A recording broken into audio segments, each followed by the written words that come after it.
We are studying Rambam's magisterial introduction to Mishnah.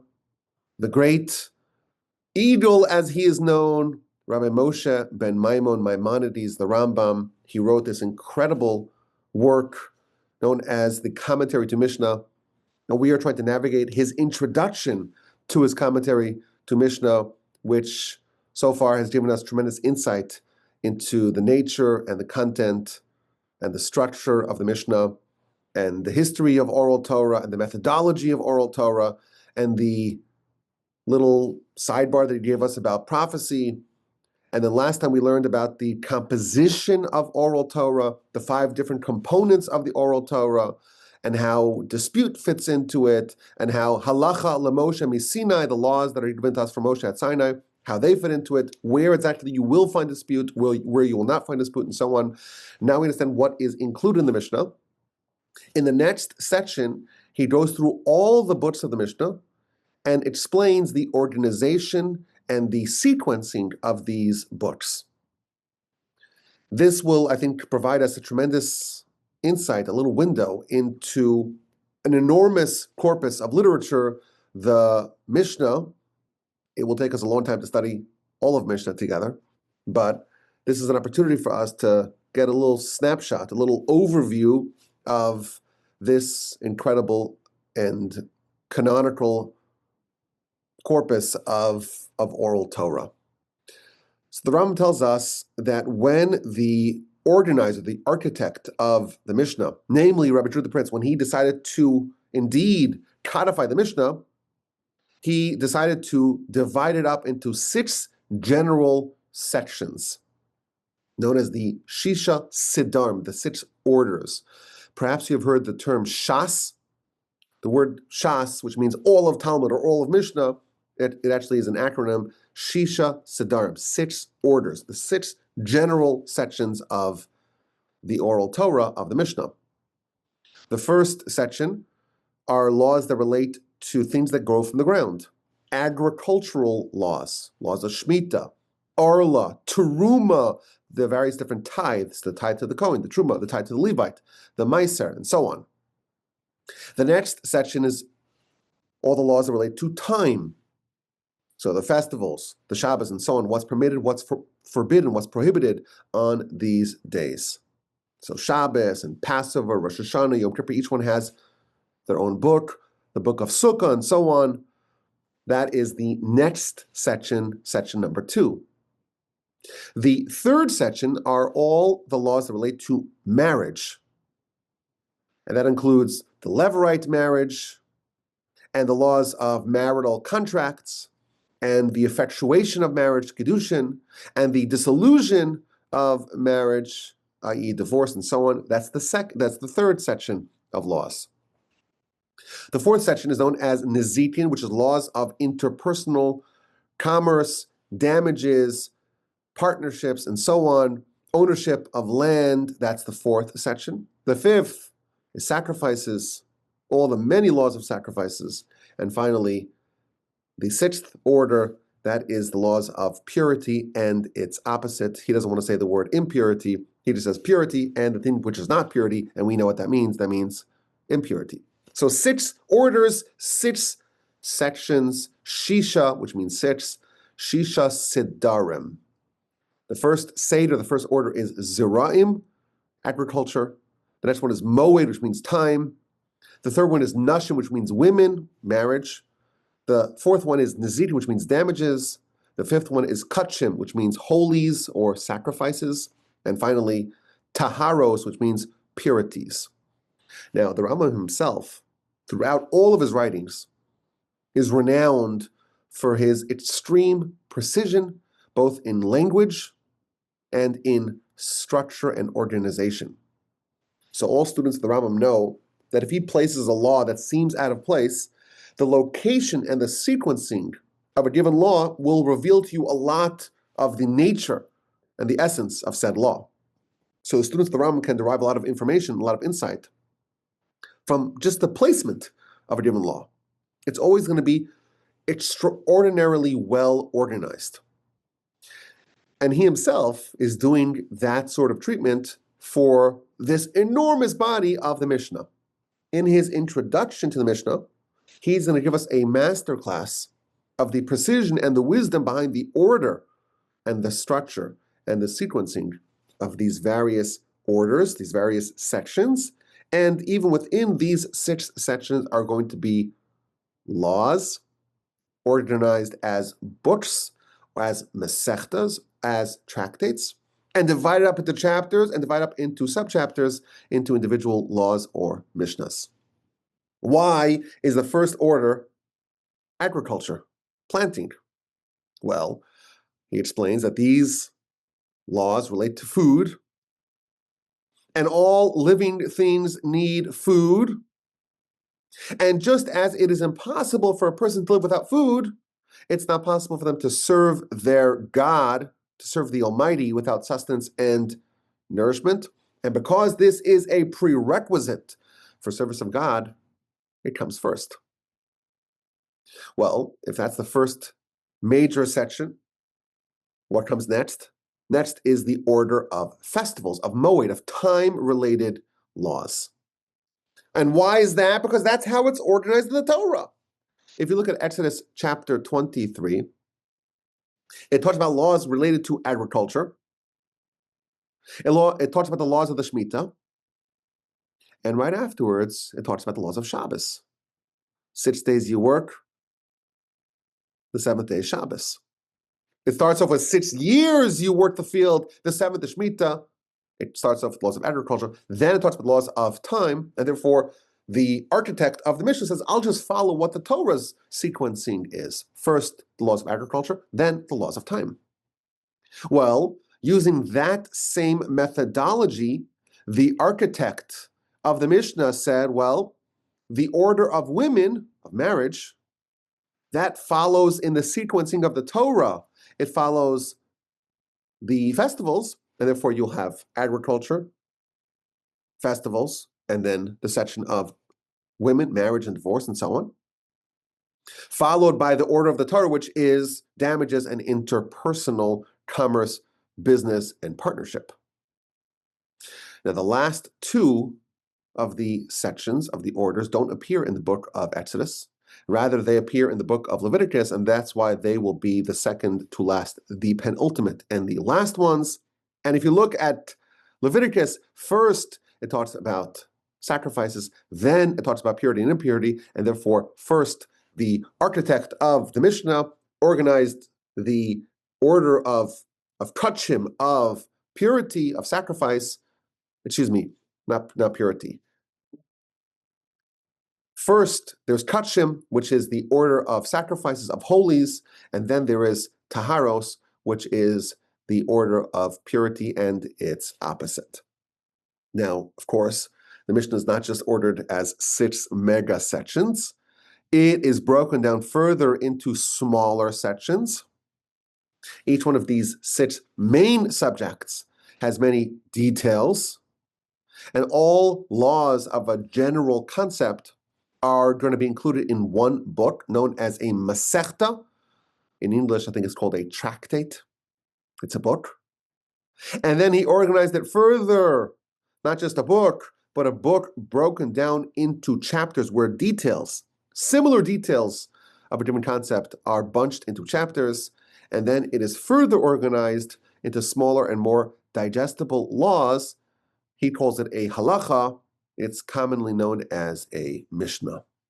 So that's the general picture of the Mishnah, all of oral Torah. Again, the 5 different components that we learned last time are all divided up in this mega project known as the Mishnah. Now, in these 6 sessions, we have around 60 books. It depends exactly how you count. And even they are specifically ordered. So if you zoom in on the first order, that of Zeraim, of agriculture, agrarian laws, you'll have 11 books and a very specific order. Why is that order thus done? Now, before we go through the order, I want to very briefly give a little overview in each one of these books. We have 11 books. In this first order, this first section on Zeraim, agriculture, and the first book of the first section, meaning the opening book, of the codification of oral Torah is the book of Brachos. Brachos means blessings. This project begins with blessings. Now, what is a blessing? A blessing is something that you say that has the words Baruch Atah Hashem, blessed are you, God. And a blessing will either begin or end, or begin and end with that specific formulation. Now, there are different types of blessings. Of course, we know before you eat something, before you drink something, before you enjoy some of God's gifts, you say a blessing.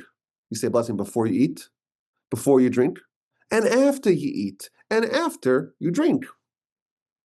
Birchas Hanenim. There are blessings that you say before you perform a mitzvah, before you affix a mezuzah on your doorpost, before you wrap tefillin, before you shake the lulav. There is a blessing that you say. That's a second category, known as Birchas HaMitzvos. And finally, prayer. Much of prayer, of course, is in the form of blessings. You praise God, you thank God, you ask God to fulfill your needs. And there's also a final section, that of blessings for awe-inspiring experiences. That's what blessings is, the first book. Now you open up the book, it begins with the laws of Shema. What's the Shema? Shema, of course, is 3 paragraphs in the Torah, 2 from the book of Devarim, 1 from the book of Bamidbar. And this is a biblical obligation to recite this twice a day, once in the morning and once at night. Now, because this is a mitzvah, there are also blessings associated with that mitzvah, as is true with many mitzvahs. Many mitzvahs, you have a blessing that is associated with it. So if you look at the morning prayer book, and you'll see the Shema, and you'll see blessings before it and blessings after it, both by day and by night. So the book is blessings, and you're going to talk about, of course, the blessings of the Shema, but it makes sense to talk about the Shema itself before you talk about the blessings of the Shema. And that's why the first subject addressed in the Mishnah, in the canonization of the oral Torah, is that of the Shema and its blessings. And then there's the Amidah prayer, which is the central component of prayer. And that is, of course, the 18/19 blessings. There is a requirement to pray every day. And in antiquity, for the first almost 1,000 years, after the nation received the Torah at Sinai, there wasn't a specific text that everyone said. Every person was allowed to ad-lib.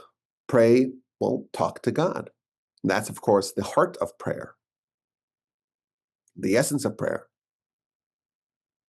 But when the era of prophecy was waning, there was a decision by the last of the prophets, the men of the great assembly, to codify and to canonize the authoritative and universal text of prayer.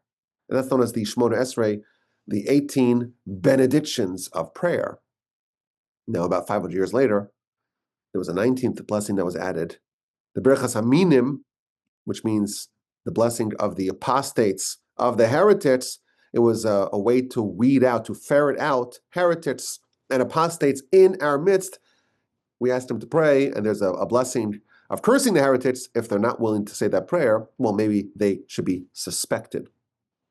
This is the Amidah prayer, 18/19 blessings. It's recited 3 times a day, morning, afternoon, and evening. Why is it morning, afternoon, evening? It's either corresponding to Abraham, Isaac, and Jacob, or it's corresponding to the daily Tamid sacrifice offerings. There was a morning sacrifice, Tamid, a communal offering of the sacrifice. And that corresponds to Shachris. There's the afternoon sacrifice, and that corresponds to Mincha. And then there's the evening processing of the sacrifices, and that corresponds to the evening prayer. Now, of course, on festivals, on special days, there are extra sacrifices that are offered, extra communal sacrifices that are offered, and therefore there's the extra prayer that corresponds to that, the Musaf prayer. Next, is the blessings on food and drink. And this is not generic blessings. In fact, there are 6 different food categories, and each one has a different blessing for what you say before you consume that food or drink. And there are 3 different types of blessings that come after eating, again, depending on the type and the volume of what you ate/drink. If someone experiences something awesome,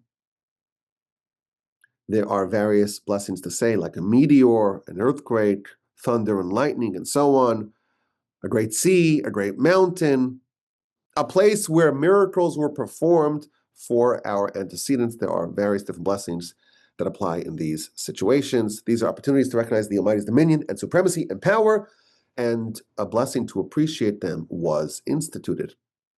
It is noteworthy that the lion's share of blessings that we say and that are included in this book are actually of rabbinic origin. Prayer is not necessarily structured as blessings. So even though there is a biblical requirement to pray every day, at least according to some opinions, the nature of that prayer is not necessarily that of blessing. There's only one blessing that is of biblical origin that was not instituted and codified by the rabbis, and that is a blessing after a bread meal, after a sustaining meal, v'achalta v'savata uverachta. When you eat and you are satiated, then you must bless. That is a verse in Scripture, and that is the only biblical prayer. That's the first book of the first order of the Mishnah. The next book is known as Peah. Peah means like a corner or an edge of the field. This refers to the mitzvah to give some of your produce, your crops, to the poor. Specifically, Leviticus chapter 19 tells us, you leave the corner of the field for the poor. And that's only one of the gifts that are given to the poor. The edge of the field, which is unharvested and is given to the poor to collect. How much, of course, how much must be left unharvested? The Torah does not say. The rabbinical minimum established is a 60th of the crop. And this applies to all crops, not only the 7 special species that the land of Israel is praised with. That's one category of law that is discussed in this book. There are other types of gifts given to the poor. The idea of leket. Leket refers to stalks that fall down when the farmer is harvesting his grain. Suppose a farmer grabs a handful of stalks and uses the sickle to cut it, and as he does so, some stalks fall to the ground. So if 1 or 2 stalks fall, it must be left to the poor. It's leket. If 3 or more fall, then the farmer may collect it. And of course, the farmer is not allowed, if you by mistake drop 1 or 2, I'll drop 3 more, and then I'll be able to collect it myself. That is a prohibition. Now, where does this apply to? This applies to grain, to legumes, but not to fruit trees. And there's another gift of the poor known as shikha, which means forgetfulness. If a farmer forgets a bundle of produce in the field, or if there's some produce that the harvester overlooked, forgot to cut, those 2 forgotten harvests are left for the poor. So this is known as leket, shikha, and peah, different types of biblically mandated gifts that come to harvesting your field. You must leave it or give it for the poor. Now, there are other laws that apply not to all crops, but to vineyards specifically. Individual grapes that fall down, the farmers removing their cluster of grapes, and some individual grapes fall down, they must be left for the poor to retrieve. In addition, underdeveloped clusters of grapes are also left for the poor. These are not distributed by the farmer. It's not like a typical tithe where you remove a portion of your income, of your produce, and give it to the recipient of the tithe. This is actually just left for the poor. They come and they collect it. That is the second book. The third book, also related to tithes. This is the book called Demai. Now, it's important to stress. The word tithe in our head, it conjures a nice, generous gift that we can give to someone who's less fortunate. The Torah system and sequencing of tithing is an obligation. So if you have produce that must be tithed, and you don't tithe it, well, that food cannot be consumed. It's effectively not kosher. It's known as tevel in Mishnaic literature. So if I buy crops from a seller, if that was not tithed properly, I cannot consume said crops. So what do I do if I buy crops from someone and I don't know if they tithed it or not? Must I tithe it myself to cover for the possibility that maybe they didn't tithe it properly? Now, it's important to know there's all sorts of different tithes. The first tithe that's given is known as teruma. This is given to the priest. Which priest? Whichever priest you want. Your buddy's a priest, you give him the tithe, the truma tithe. How much is given? So we're told there's 3 different amounts. If you're generous, you give a 40th.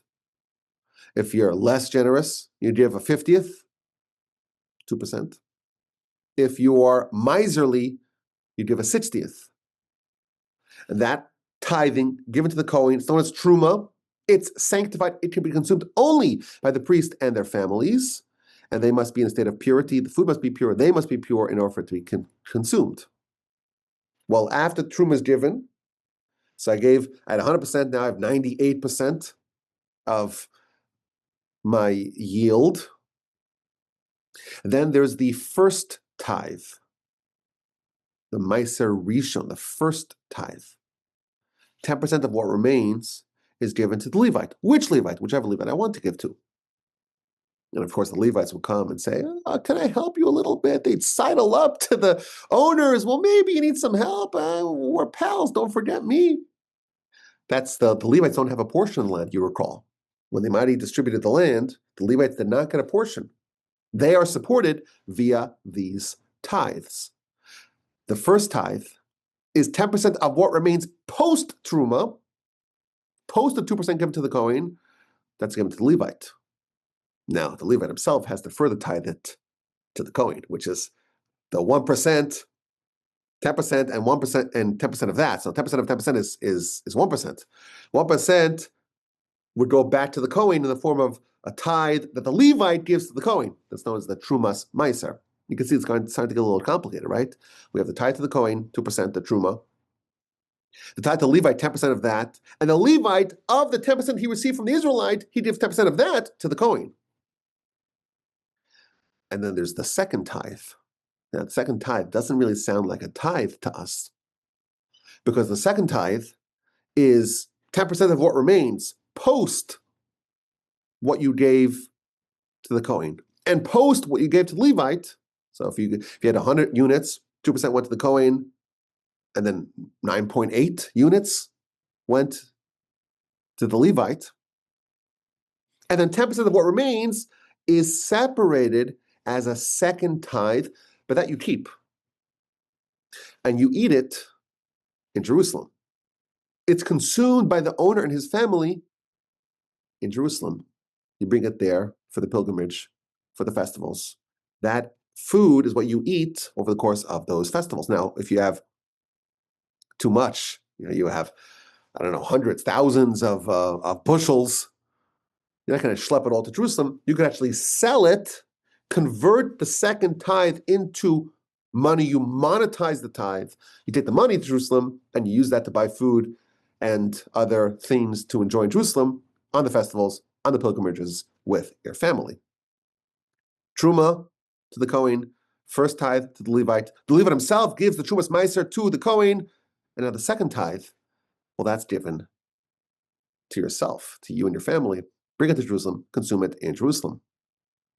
That is the schedule of tithing on years 1, 2, 4, and 5 of the Shemitah cycle. On years 3 and 6, instead of a second tithe, where you take 10% of what remains following the first two tithes, bring it to Jerusalem, 10% of what remains is given to the poor person. That's the tithe of the poor.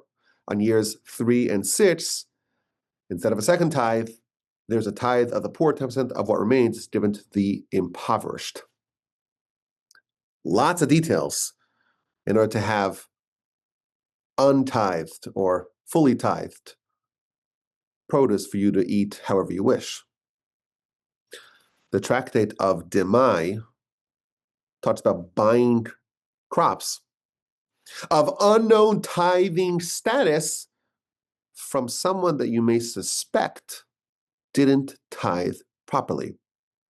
If there's someone who's very learned, very righteous, we can assume that they fully tithed their crops before selling it, obviously.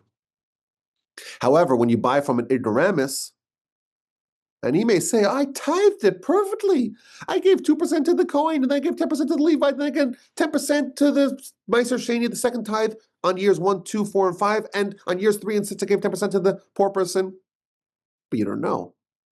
The word demai is a mashup of da, which means this, my, what? We don't know what's the status of this. It's unknown, the status of this produce. And we, the law states, can assume that everyone knows 2% goes to the Kohen. Even the ignoramus keeps that. What happens beyond that, 98%, in that there's a doubt. And therefore, there are the laws of Demai as detailed in the book of Demai, what to do and how to ensure that in the event that it was not tithed, you can separate the tithe, not necessarily give it, but you do an act of tithing, and that's how you discharge your responsibility as the purchaser of crops of unknown tithing status. And there's a little bit of a cool insight. You know, if you're a Levite, you want your 10%.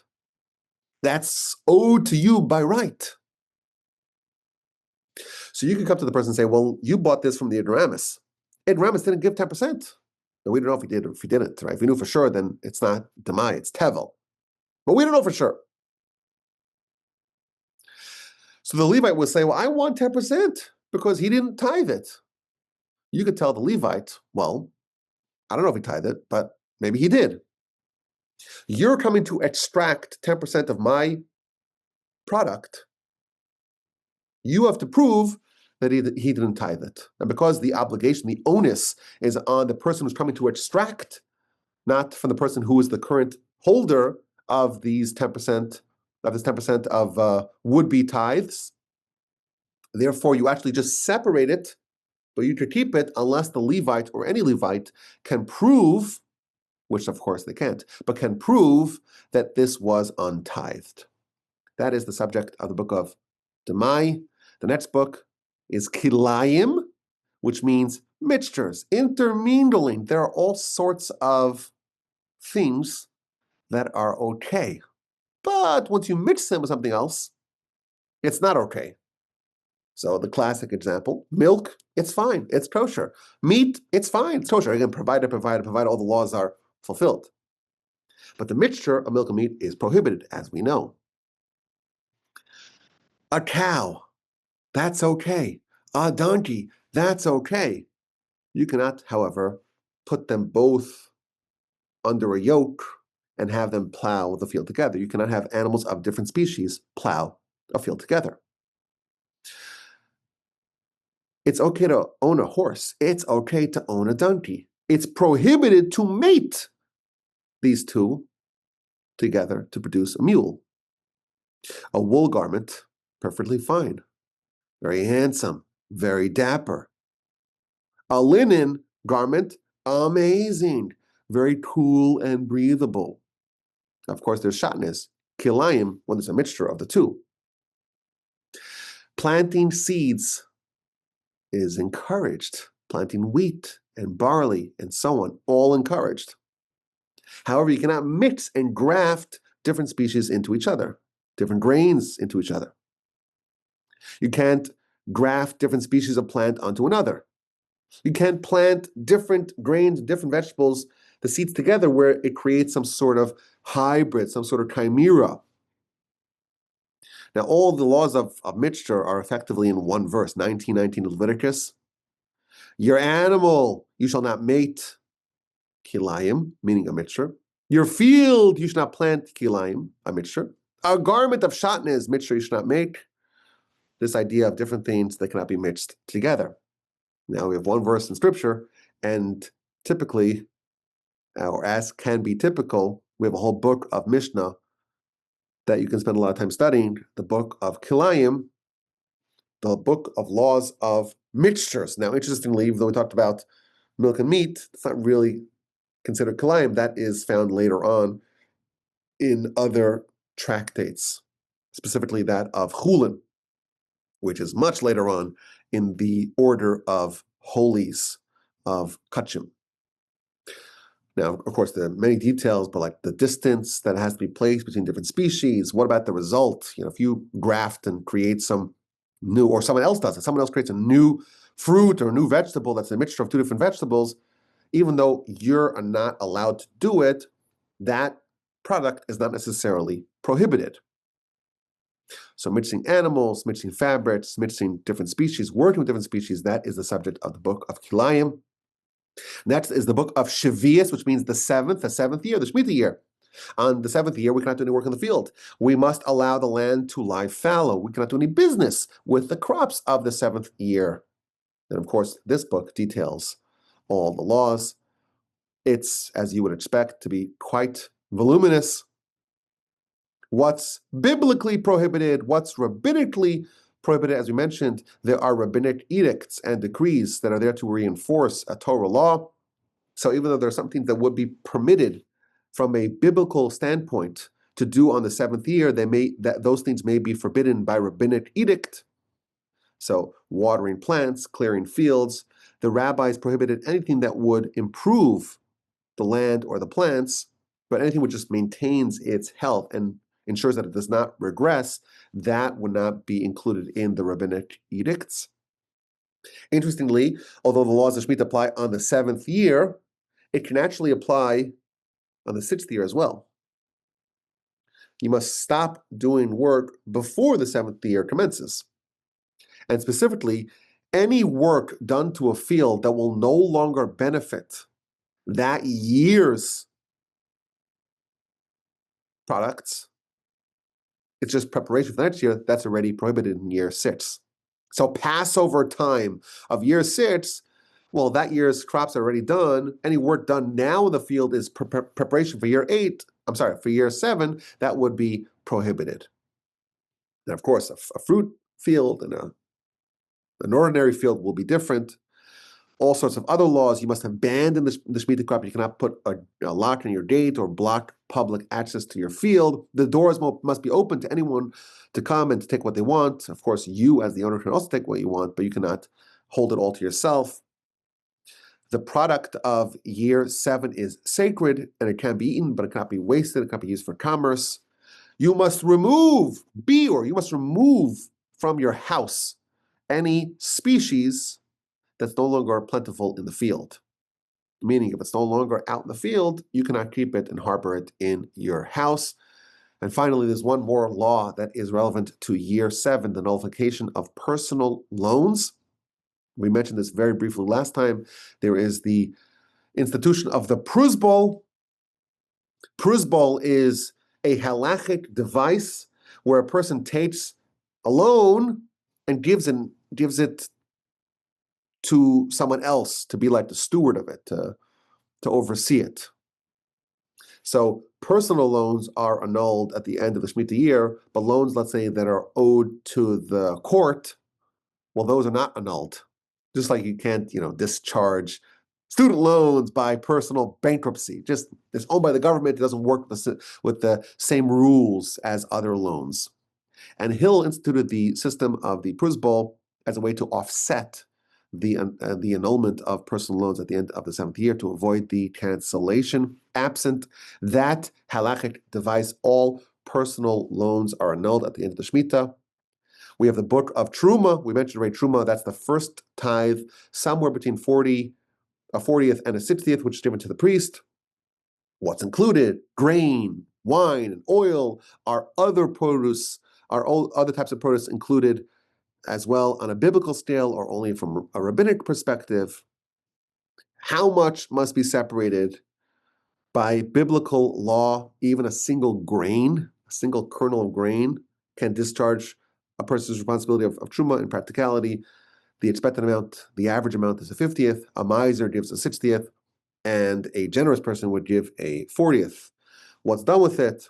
It's eaten by the Kohen and the members of his household. A non-Kohen who tries to eat this food is guilty of a capital crime, just of course one that's not adjudicated by the human court, but rather by the divine court. What happens if the truma gets mixed up with ordinary food? You have a bushel of truma and there's 10 bushels of non-truma, and it's all mixed up together. So that can only be eaten by a Kohen because you don't know if it's truma or non-truma. That's a very interesting subcategory of laws. Even though most agricultural laws apply only in the land of Israel, the laws of Truma would apply outside the land of Israel as well, in some places based upon the rabbinic edicts in Babylon, in the lands of Ammon and Moab, in Egypt, and even in the laws in the lands of Syria. I guess Jews used to live there. The next book is next two books really about the tithes. You have the book of Maasros, which means the tithing. It's actually at what stage in the development of the product is it tithable. Once it becomes edible, you cannot eat it without being tithed. You can snack upon it. Once it's fully processed, it's ripened, it's ready to be harvested, then you cannot even snack upon it if you're going to sell it, but you can still snack on it if you're going to keep it for yourself. Once it goes into your house, well, then it's now completely untouchable until it is fully tithed. There's actually an interesting quirk and loophole. The Torah states that once it enters the face of your house, then it becomes fully obligated by the laws of tithing. Well, suppose it doesn't come in through the front entrance, it goes through the back entrance, it goes through the roof, doesn't see the face of the house. That might be a loophole by which a person can avoid triggering the applicability of tithing. The next book is Meiser Sheni, which is the second tithe brought to Jerusalem and consumed in Jerusalem. It can be redeemed. How do you ensure that it's fairly redeemed? How do you ensure that when you take your enormous amount of second tithing product and you convert it to money, that it's actually a fair conversion? Different ways, different methods by which it can be redeemed. How to ensure that it's fairly redeemed, where it can be redeemed, and so on. The book of Challah talks about Challah, which is the tithe that applies not to grain, but to dough. After the grain is made into flour, it's made into a dough. A portion of it is given to the Kohen. Different types of bread, cooked, fried, are not included, only those that are baked. Who can eat it? Who cannot eat it? What happens to the dough that's untithed? All sorts of laws. Is this applicable to the land of Israel only? Is this also true in the land outside of Israel? That's the book of Challah. Arla, the book of Arla talks about the prohibition against consumption of fruits from a tree in its first 3 years. You plant a tree for the first 3 years. Its fruits are prohibited. It's known as Arla. The word Arla actually means uncircumcised, means it's like covered up, you cannot eat it. On the 4th year is known as NETIV, the 4th year's products, and that year's batch, it's holy, it must be consumed in Jerusalem. Now, where does this apply to? Only fruits of the tree. When do you start counting? When's the tree's birthday, and so on? What about the wood, the leaves of the tree? Only the fruit is prohibited. What is done with the fruits of those trees? Is this applicable in the land of Israel or also outside the land of Israel? What happens when non-Arla fruit is mixed together with Arla fruit? Can it be nullified? Under what circumstances? With what ratio? And so on. Finally, the last book of this order is Bikurim.